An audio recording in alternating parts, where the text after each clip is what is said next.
Que le Seigneur vous bénisse encore. Je disais que le Seigneur vous bénisse encore.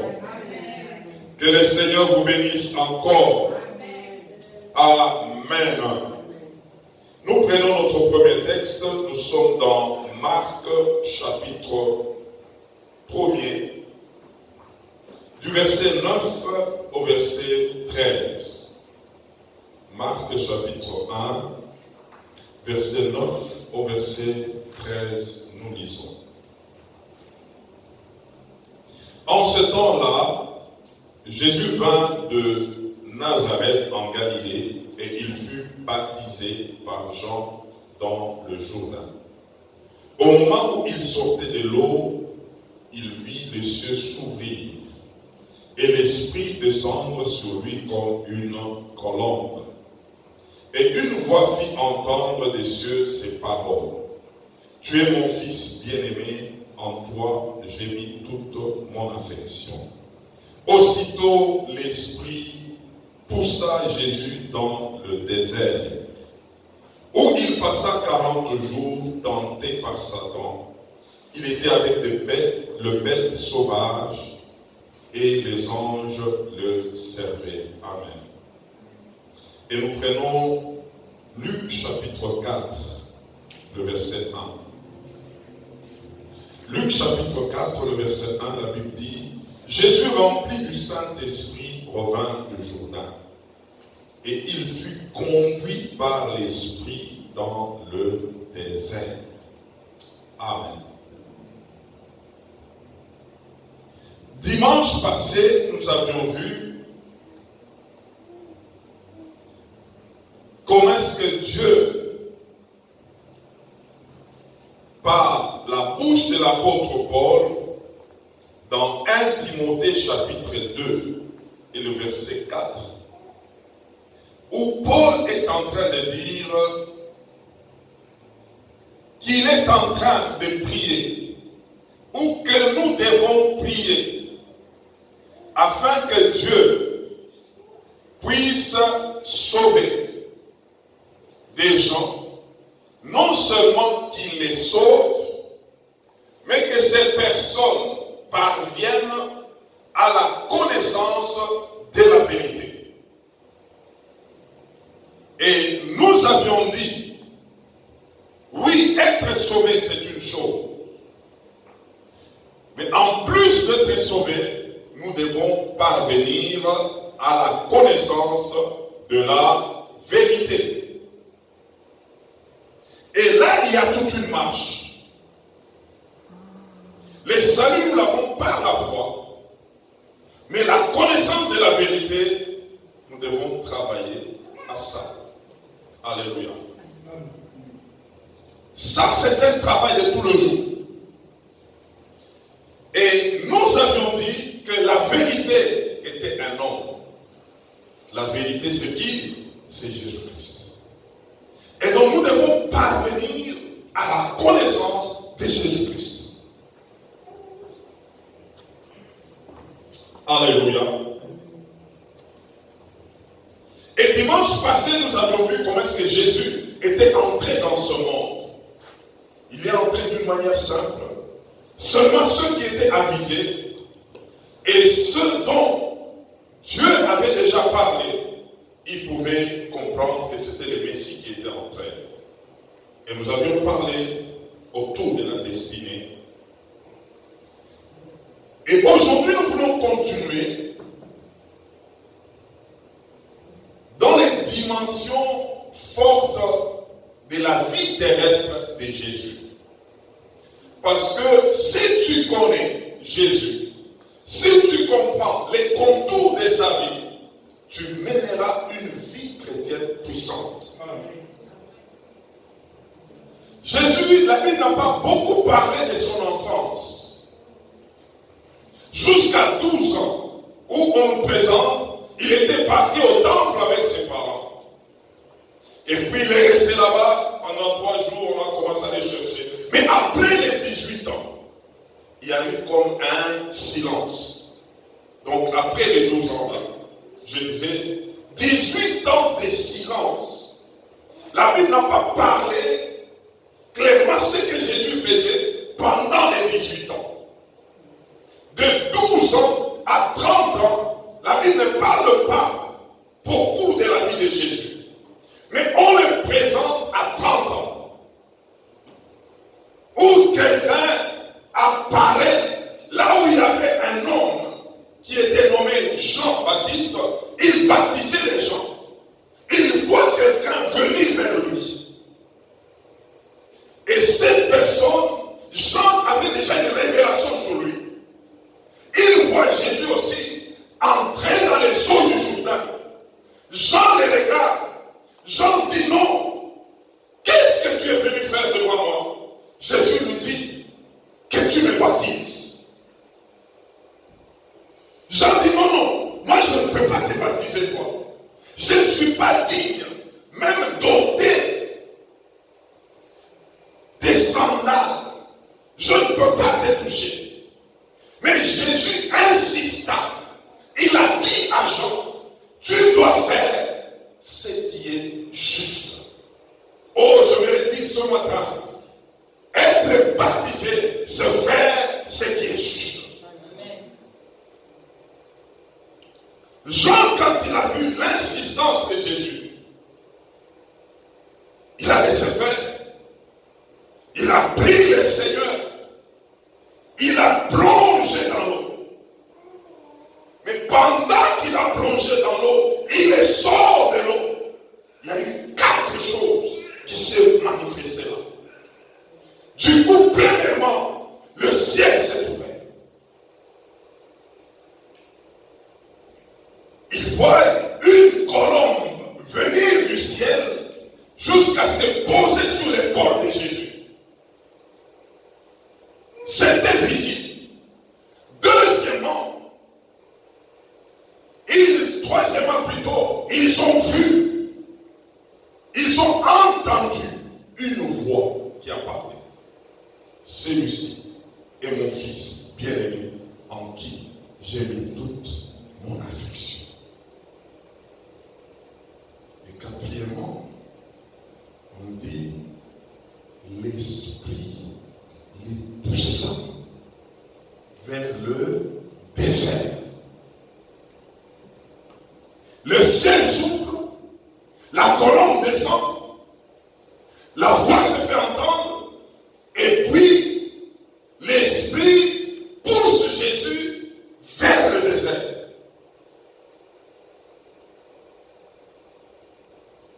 Qu'est-ce qu'il est allé faire au désert? Cet homme de Jésus.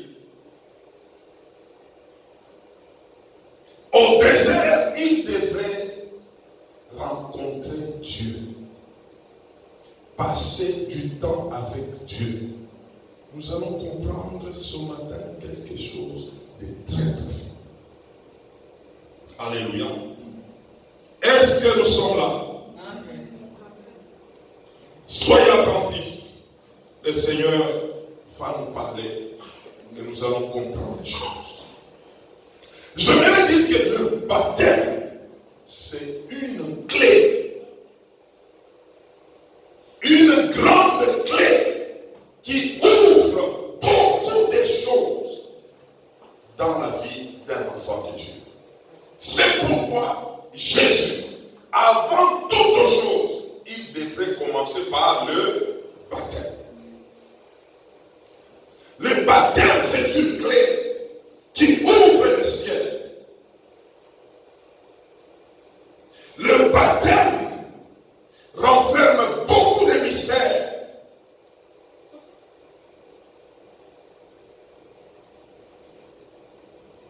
Vous savez, quand Jésus s'est fait baptiser, il s'est fait baptiser. Il y a eu ce que nous avons présenté, et puis l'Esprit l'a poussé à aller où? Au désert. Et au désert, il a rencontré premièrement Dieu. Après avoir rencontré Dieu, il a rencontré Satan. J'aimerais te dire, lorsqu'on commence la vie chrétienne, on doit commencer par rencontrer Dieu. Mais si tu rencontres Satan avant Dieu, c'est compliqué. C'est très compliqué. On va le comprendre. Quand Jésus a passé les 40 jours et 40 nuits devant Dieu, en réalité, on va le comprendre. Ce n'était pas 40 jours et 40 nuits. Jésus était seulement dans la présence de Dieu. Quand quelqu'un est dans la présence de Dieu, il n'y a pas de temps. Dieu n'est pas dans le temps. C'est nous les hommes qui sommes dans le temps. Mais Jésus, après sa communion avec Dieu, c'est Satan qui l'attendait.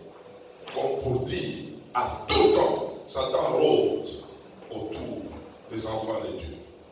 Il rôde. Comme, mais il n'est pas le lion.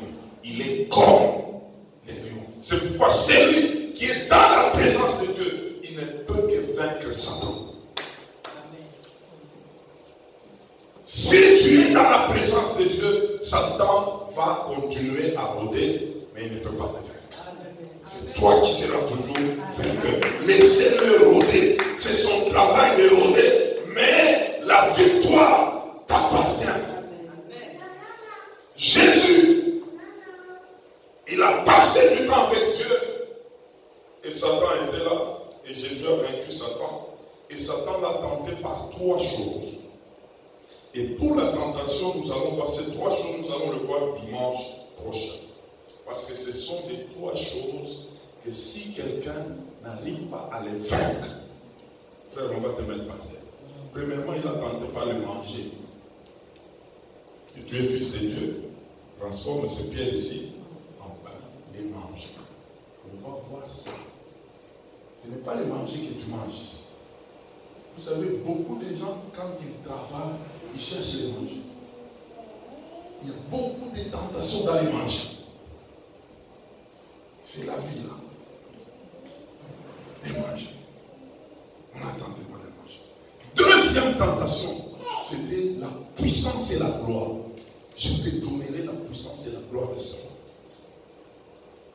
Troisième tentation, c'était tenter Dieu. Amener quelqu'un à tenter Dieu, et Dieu démontre qu'il est Dieu, mais pas Satan. Ça, c'est une parenthèse, nous allons le voir dimanche. Mais le problème d'aujourd'hui, c'est que nous voulons voir ce que renferme le baptême. Il y a 4 dimensions de baptême. J'ai dit à combien? 4 dimensions de baptême. Que je mérite par la grâce de Dieu que nous puissions les comprendre. Marc chapitre 16, le verset 16.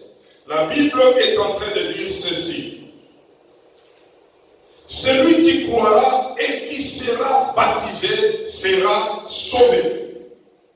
Si nous pouvons nous arrêter là. Celui qui croira et sera baptisé sera sauvé.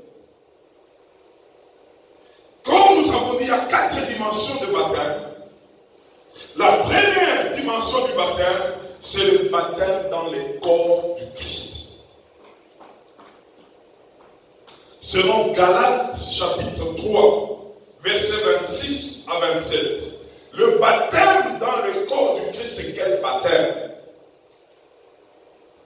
C'est l'entrée même dans le royaume de Dieu. C'est-à-dire quoi? La Bible est en train de dire, car vous êtes tous fils de Dieu par la foi en Jésus-Christ. Écoutez le verset 27. Vous tous qui avez été baptisés en Christ, vous avez revêtu Christ. Vous savez d'abord la définition du baptême. Le baptême vient du mot baptisme en grec qui veut dire plonger dans, immerger quelqu'un. C'est comme un corps qu'on amène, qu'on introduit dans un récipient, on le plonge dedans. Et donc, quand quelqu'un entre en Christ, c'est comme quelqu'un qu'on a plongé qu'on a amené, introduit là-dedans. Et ce baptême, ce premier baptême, qui est le baptême dans le corps de Christ, n'est autre que la nouvelle naissance. C'est la dimension du premier baptême. Introduire quelqu'un en Christ, c'est que cette personne doit expérimenter la nouvelle naissance, naître de nouveau, revêtir Christ. Je vais vous dire ce matin que Jésus-Christ, on les croise, on les rencontre. Alléluia. Tel que tu es là, chacun doit expérimenter sa rencontre avec Jésus. Et comprendre cette rencontre-là. Vous savez, tel que nous sommes là, si je posais la question à quelqu'un, comment tu as rencontré ton frère pour la première fois, la personne te dira, soit c'était par une occasion quelconque, soit c'était un jour nous nous sommes rencontrés à un tel endroit, nous avons échangé. Quelqu'un peut t'expliquer cette rencontre-là. Mais en réalité, avec Jésus, nous devons aussi expérimenter notre rencontre. Vous savez, on peut aller à l'église, mais pas rencontrer Jésus. On peut venir à l'église, mais pas rencontrer Jésus. Suivez-moi très bien. Tu as besoin de comprendre bien ces choses. On peut rencontrer les pasteurs, mais sans rencontrer Jésus. On peut rencontrer la chorale sans rencontrer Jésus. Vous savez, tu peux parler à quelqu'un, tu lui poses la question, comment tu te retrouves dans l'église aujourd'hui? Comment tu te retrouves en train de servir le Seigneur? Quelqu'un peut te dire, moi j'ai rencontré Jésus, c'est un jour, il y a un frère qui m'a invité à l'église. Il m'invite à l'église. J'ai répondu à l'invitation. J'arrive, j'entre, j'ai trouvé que l'église était bonne. J'ai suivi, il y avait la chorale qui a bien chanté.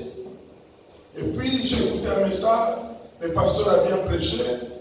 Et puis j'ai compris que même en tout cas ici, c'est mon endroit. Je dois commencer à prier, à fréquenter. C'est comme ça que j'ai commencé à fréquenter cette église. Et d'ailleurs, j'ai même demandé pour que je sois protocole. Et au moins même accepté, je suis devenu protocole. Et c'est comme ça que jusqu'à aujourd'hui, je suis en train de prier là-bas. Il t'a tout expliqué, mais sans t'expliquer comment il a rencontré Christ. Venir à l'église, c'est une chose. Mais rencontrer Christ, c'est une autre chose. Christ, on le rencontre.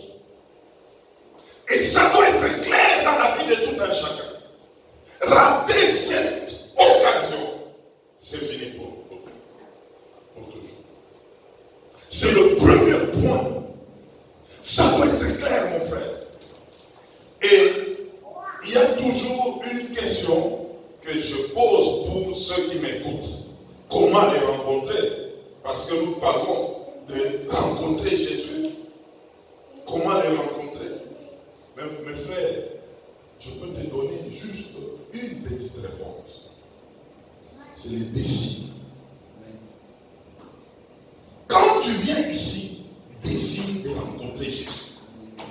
En toi, fais monter ce désir-là plutôt. Fais monter en toi le désir. Dis-toi, je ne suis pas venu rencontrer les pasteurs, je ne suis pas venu rencontrer les chaises, je ne suis pas venu rencontrer l'environnement, je suis venu pour rencontrer Christ. Tu vas le rencontrer. Il va se révéler à toi. Tu vas vivre une expérience. Et quand tu l'expérimentes, c'est clair.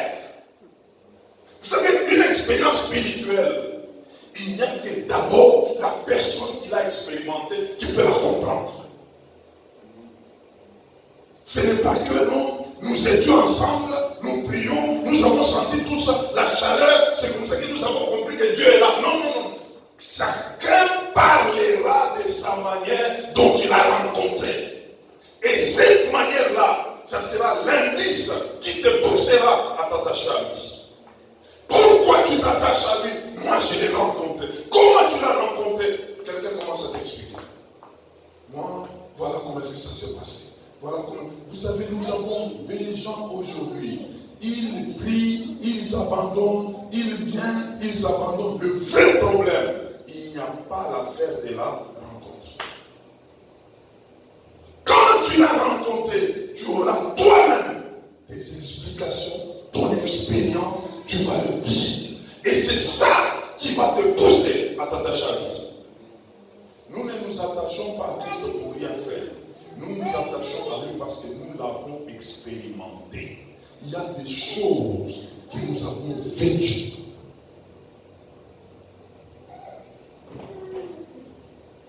J'ai prié, mais ça allait m'ennuyer.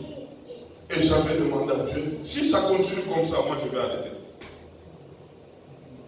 Moi j'étais comme ça, j'ai dit, j'ai fait 1 semaine, 2 semaines, 3 semaines, quelqu'un m'a amené à l'église, il me dit non, tu viens ici, on va commencer à prier.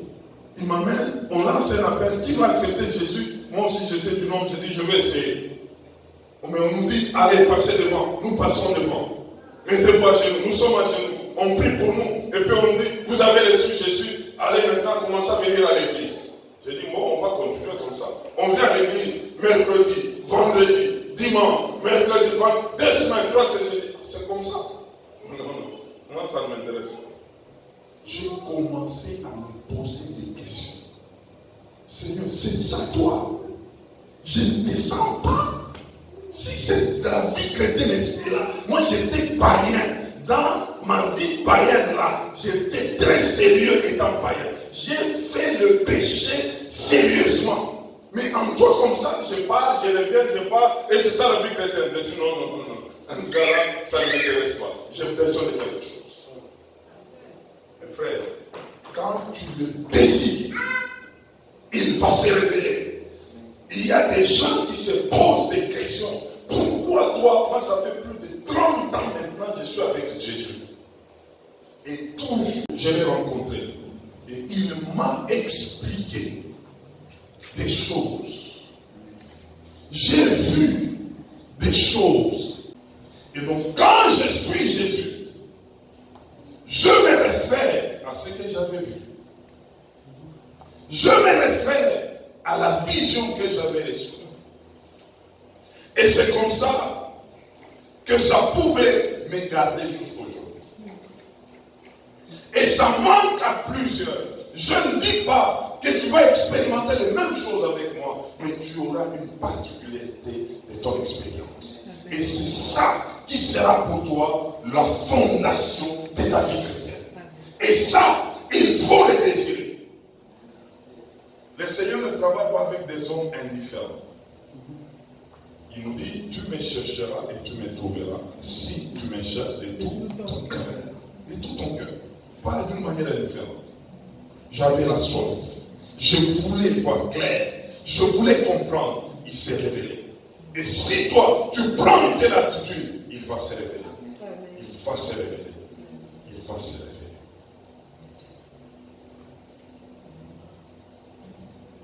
Ça, c'est le premier baptême. Le deuxième baptême, c'est le baptême d'eau dont Jean a fait dans Romains chapitre 6, versets 3 à 6. Le baptême d'eau. Et ici, j'aimerais vous dire une chose. Ce baptême d'eau, c'est une dimension spirituelle qui fait que la vie que nous avons étant en Christ devient une vie fondée sur Jésus. Romains 6 et le verset 5 attestent cela. Nous devenons avec lui une même plante.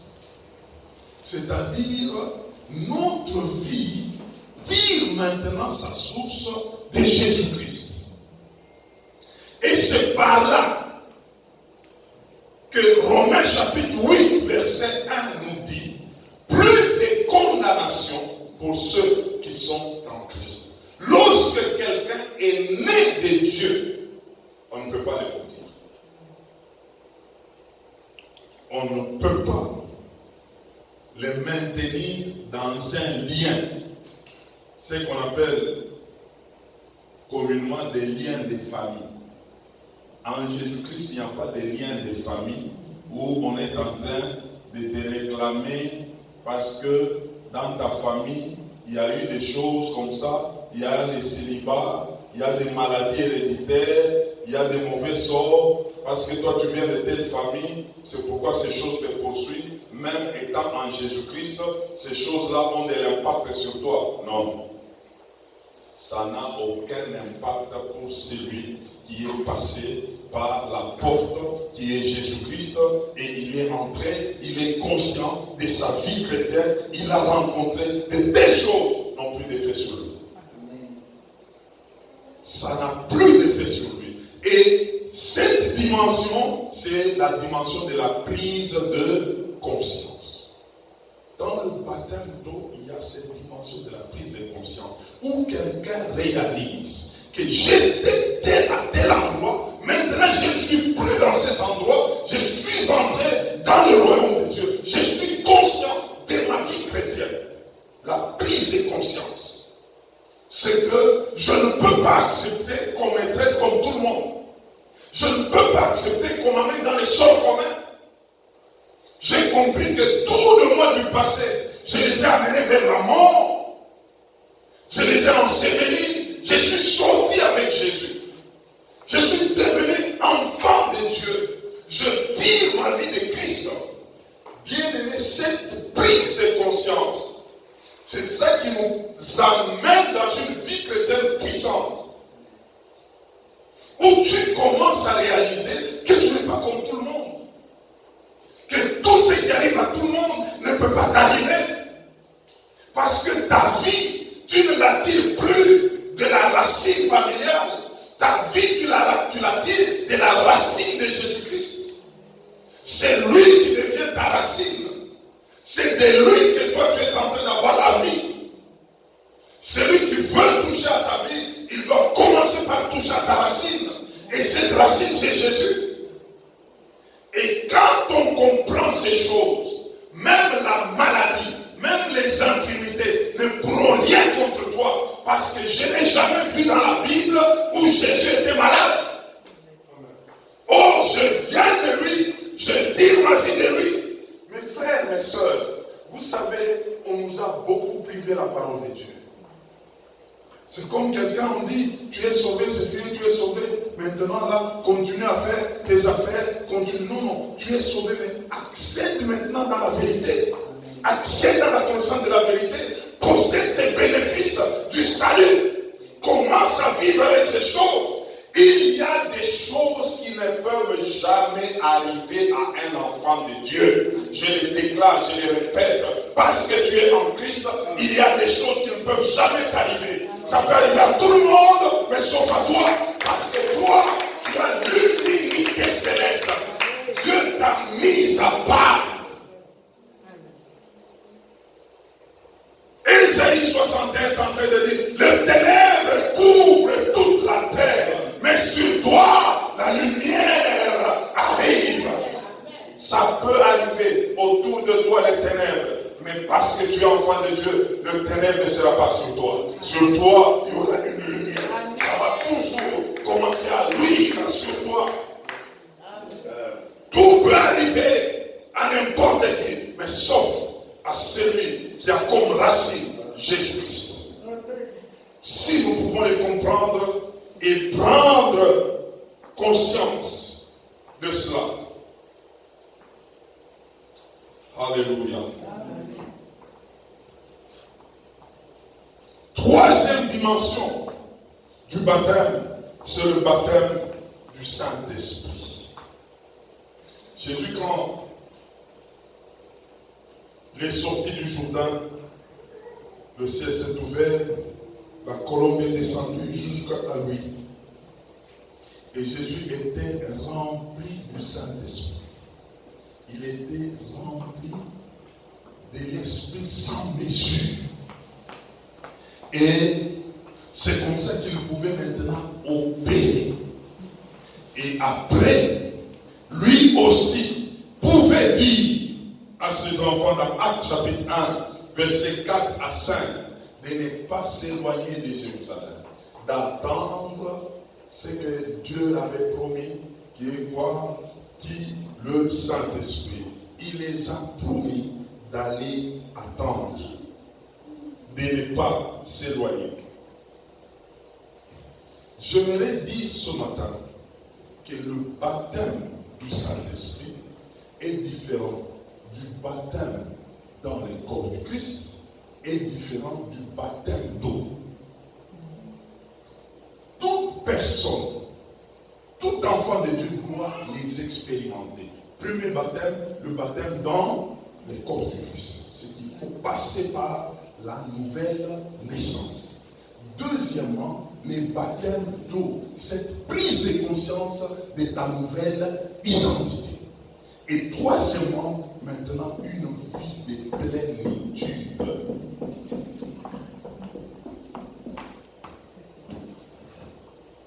C'est ce qui manque à beaucoup. La vie de plénitude. Écoutez-moi très bien ici.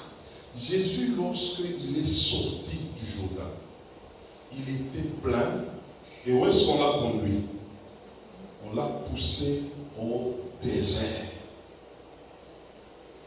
Beaucoup d'enfants de Dieu, quand ils sortent de la nouvelle naissance, au lieu de s'éloigner au désert, ils se présentent là où il y a des gens.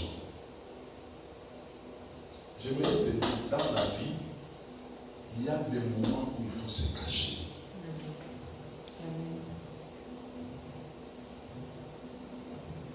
Qu'on ne parle plus de toi.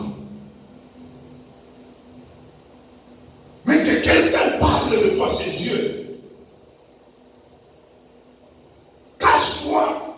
Vous savez, à toute séquence de vie importante, il y a comme un retrait d'abord.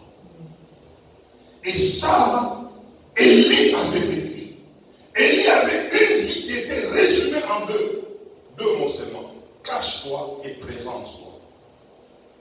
Quand il s'est caché, il était devant Dieu. Il vivait Dieu. Il expérimentait Dieu. Il était dans sa présence. Et quand il sortait, c'était le miracle qui s'opérait. La vie cachée, c'est une vie où nous sommes devant Dieu. Nous expérimentons Dieu. Dieu est en train de nous charger de sa présence, de sa connaissance, de sa sagesse, de sa puissance. C'est ce que Jésus a connu.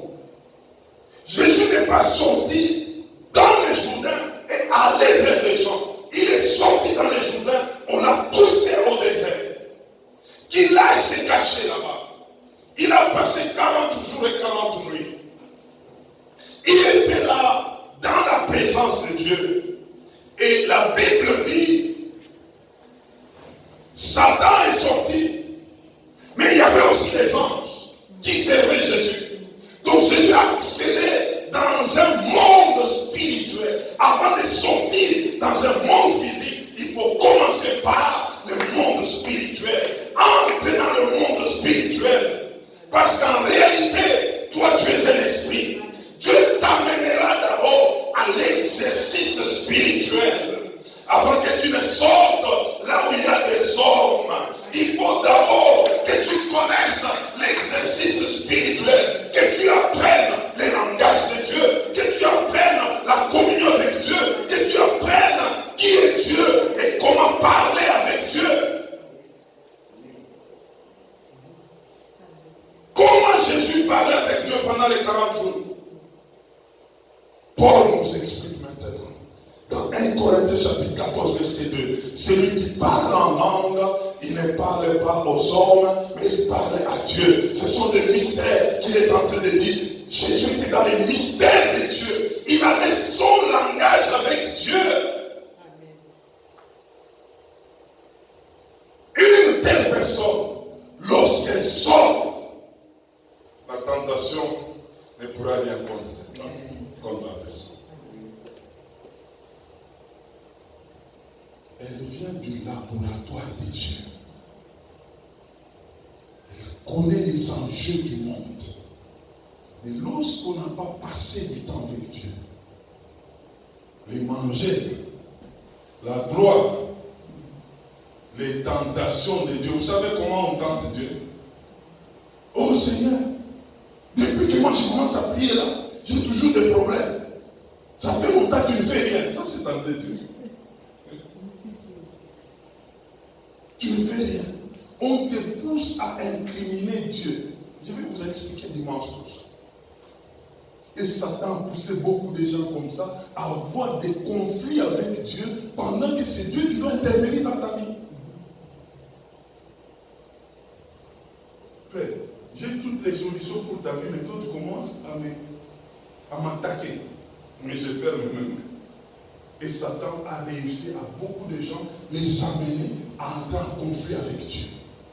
Mais quand quelqu'un entre dans les laboratoires de Dieu, il est plein du Saint-Esprit.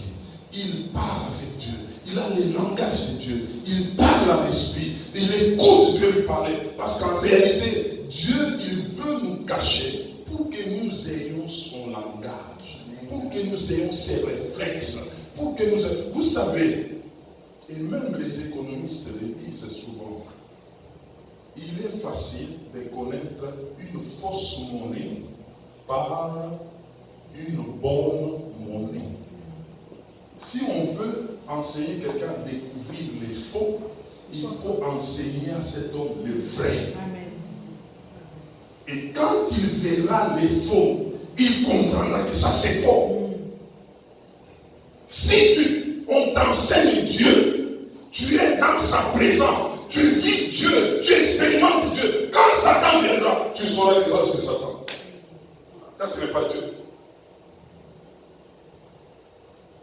Et c'est à ça que Dieu nous veut. Où il veut nous remplir de son esprit, nous communiquer son langage, élever à nous l'homme esprit. Que ton esprit commence à grandir, que ton esprit commence à prendre de la taille dans sa présence.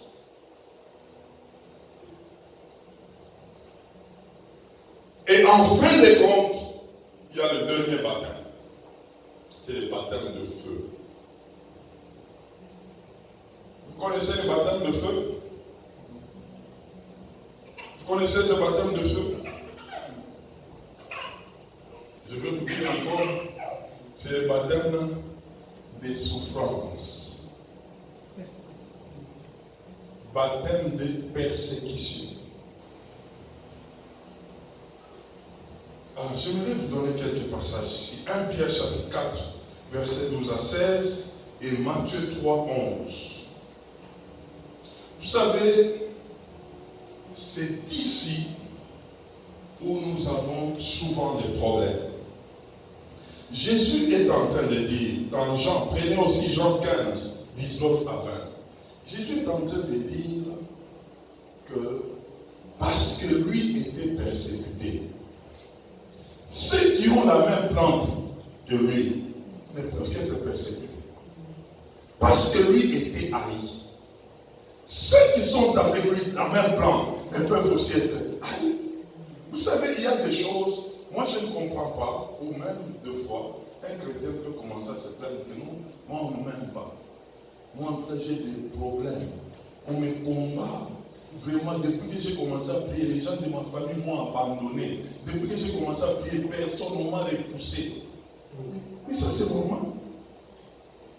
Ce sont des choses qui doivent... Quand ces choses commencent à t'arriver, dis-toi que l'Esprit de Christ commence à se manifester en toi. Parce que ces choses étaient arrivées à Christ. Mais ce qui est intéressant dans les choses de Dieu, c'est quoi? Les choses ne s'arrêtent pas là. Ah, c'est ce que moi j'aime. Il y a des choses qui vont t'arriver, mais ça ne va pas s'arrêter là. C'est ce qui est beau, c'est ce qui est bien. Quand ces choses-là commencent à venir, tu commences à voir, il y a tel problème qui arrive, tel autre arrive, Si c'est quelqu'un qui est spirituel, il peut commencer à venez encore, venez encore, venez encore. Parce que derrière tout ça, il y a une gloire. Derrière tout ça, il y a quelque chose qui va venir se déclencher. C'est pourquoi Paul est en train de dire des sagesse dans Romains chapitre 8, verset 37. Il dit d'abord, mais dans toutes ces choses, nous sommes plus que vainqueurs. Moi, je prends là, de toutes ces choses-là, il y a quoi? Il y a des haines, il y a des jalousies, toutes ces choses-là, il y a des moqueries, toutes ces choses-là, il y a des rejets, toutes ces choses-là, il y a des manquements, toutes ces choses-là. Mais il dit, mais dans toutes ces choses-là, nous sommes plus que vainqueurs par celui qui nous a sauvés. Quelqu'un qui comprend ces choses, il ne peut plus se plaindre des persécutions, des choses qui lui arrivent. Vous savez, et Pierre est vraiment explicite. Dans 1 Pierre que je vous ai donné 4, 12 à 16, il dit, faites attention à cela, ne soyez pas de ceux qui peuvent être persécutés parce qu'ils ont volé, parce qu'ils ont commis des choses. Non, il ne s'agit pas de ce genre-là. Il y a des gens qui subissent de peine à cause de leur mauvaise conduite. Ils peuvent subir des peines. Mais Paul parle de celui qu'on te traite comme un malfaiteur, mais toi tu ne l'es pas, tu dois être heureux. C'est de ça qu'il est en train de dire. Qu'on te traite, qu'on te piétine, mais toi tu n'es pas là-dedans. Sois heureux. Parce que ces choses ne vont pas s'arrêter là. Alors, étant enfant de Dieu, tu comprends ces 4 dimensions de baptême. Tu ne vas pas te plaindre en disant, depuis que je prie, j'ai des problèmes. Mais tu dois en avoir, parce que ton maître en a eu. Il y a des choses qui ne sont pas des révélations. Mon frère, je te vois, tu es dans des combats et vraiment, Dieu me dit, prie beaucoup, frère. Je sais que ma vie là, c'est une vie de combat, parce que j'ai cru en celui qui a été combattu et il est sorti vainqueur. La Bible me dit les grands rôdent autour de moi tous les jours. Mais quelqu'un qui vient te dire que non, j'ai vu vraiment ces derniers temps, j'ai vu Satan rôder autour de toi. On dit non, Dieu m'a parlé. Un frère est venu, il me dit, il a vu Satan rôder autour de moi. Ça c'est vraiment Dieu, je dois me lever en prière. Frère, je t'ai dit ce matin, Satan là, il me rôde toujours. C'est comme ça que nous recevons des messages qui commencent même à nous faire peur. Jésus était au désert. La Bible dit, il a passé 40 jours et 40 nuits, rempli du Saint-Esprit. Après ça, il a rencontré Satan. Il a rencontré les bêtes sauvages, mais ça ne s'est pas arrêté là. Il y avait aussi les anges qui les servaient. Nous allons les rencontrer, ces gens-là. Nous allons les rencontrer. Et d'ailleurs, je te dis, si tu marches avec Dieu, tu ne croises pas Satan sur ton chemin. Pose-toi la question. Tu m'entends, frère? Tu es en train d'aller toujours, tu pars, tu ne vois pas Satan. Il faut te demander, est-ce que je suis avec lui ou bien je ne suis pas avec lui? Nous sommes des hommes dangereux. Quand nous commençons à poser des pas, Satan bouge. Il dit non, il faut que je lève un peu de... Paul est en train de dire, ce n'est pas en vain que je me suis battu avec des bêtes sauvages à Éphèse. Et Jésus ici, on nous dit, quand il était dans son jeûne là, il s'est battu, il y avait des bêtes sauvages. Nous avons beaucoup de bêtes sauvages. Dans nos familles, il y a des bêtes sauvages. Dans nos environnements, des bêtes sauvages. Ils sont là. Mais Dieu te dit, dans toutes ces choses, dans toutes ces choses, dans toutes ces choses, ne crains pas les combats. Ne crains pas. Et la Bible est en train de dire, ne les craignez pas. Il ne faut pas donner des galons à l'ennemi. Il y a des choses qui nous arrivent parce que nous avons l'esprit de gloire.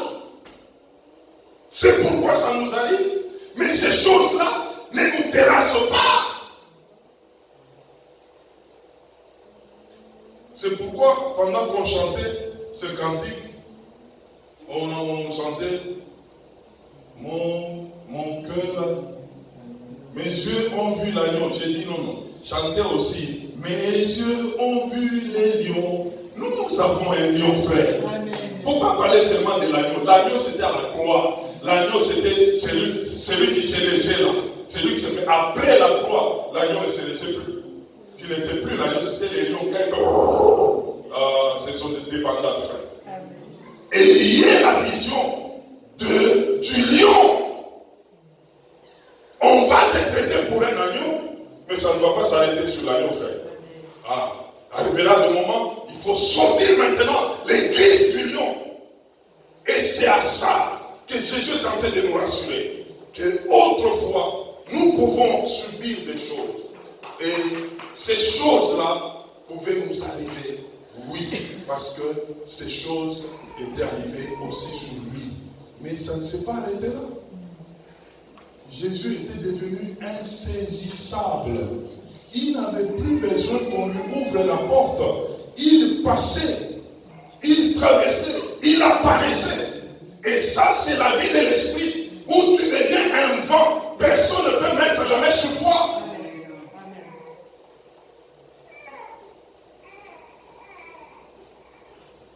Combien de baptêmes? 4 baptêmes.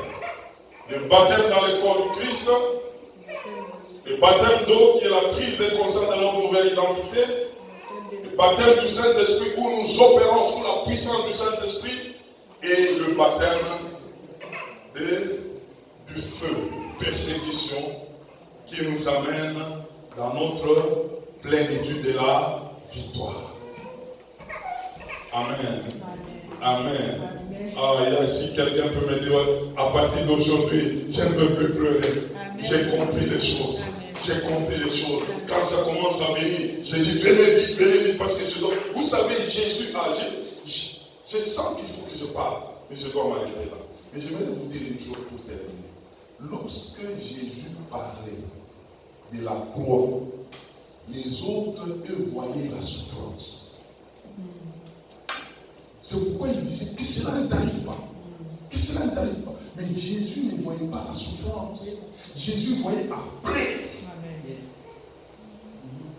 C'est comme ça que nous ratons des choses.